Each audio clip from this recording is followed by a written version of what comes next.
দেশের সাম্প্রতিক ঘটনা এবং আইনশৃঙ্খলা পরিস্থিতির অবনতির সাথে নির্বাচনের কোনো সম্পর্ক নেই বলে মনে করে বিএনপি। দলটির নেতারা বলছেন, জাতীয় ঐক্য থাকলে নস্যাৎ হবে সব ষড়যন্ত্র, সফল হবে না নির্বাচন পেছানোর পায়তারা।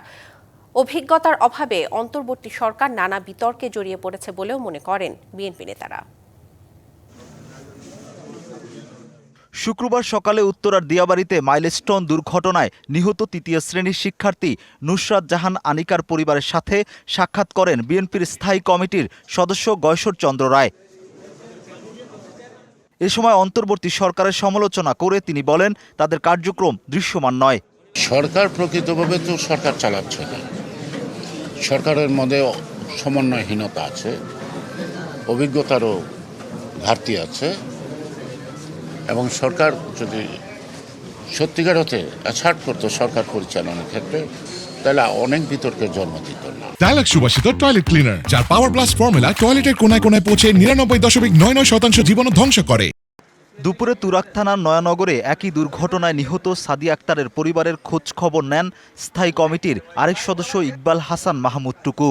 বলেন, মাইলস্টোনের ঘটনায় ঘোলা পানিতে মাছ শিকারে তৎপর একটি গোষ্ঠী। কিছু চক্র তো আছে যারা নির্বাচনকে বাধাগ্রস্ত চায়, যারা চায় না যে গণতন্ত্রের ধারায় বাংলাদেশ ফিরে আসে, তারা এইসব ইস্যুকে ইস্যু করে নানান রকমের সমস্যার সৃষ্টি করবে। পরে তুরাগ থানার নিষাদনগর এলাকায় মাইলস্টোনে নিহত সাদের পরিবারের সাথে সাক্ষাৎ করেন স্থায়ী কমিটির সদস্য ডাক্তার এজেড-এম জাহিদ হোসেন। বলেন, নির্বাচন বানচালের ষড়যন্ত্র ঐক্যবদ্ধভাবে রুখে দেবে জনগণ।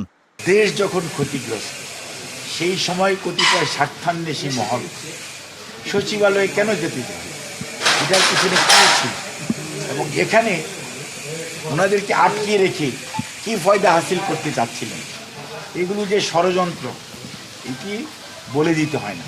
মর্মান্তিক এই দুর্ঘটনা নিয়ে অপরাজনীতি না করে দলমত নির্বিশেষে হতাহত পরিবারের পাশে দাঁড়ানোর আহ্বান বিএনপি নেতাদের। Rakib Hossain, DBC news, Dhaka.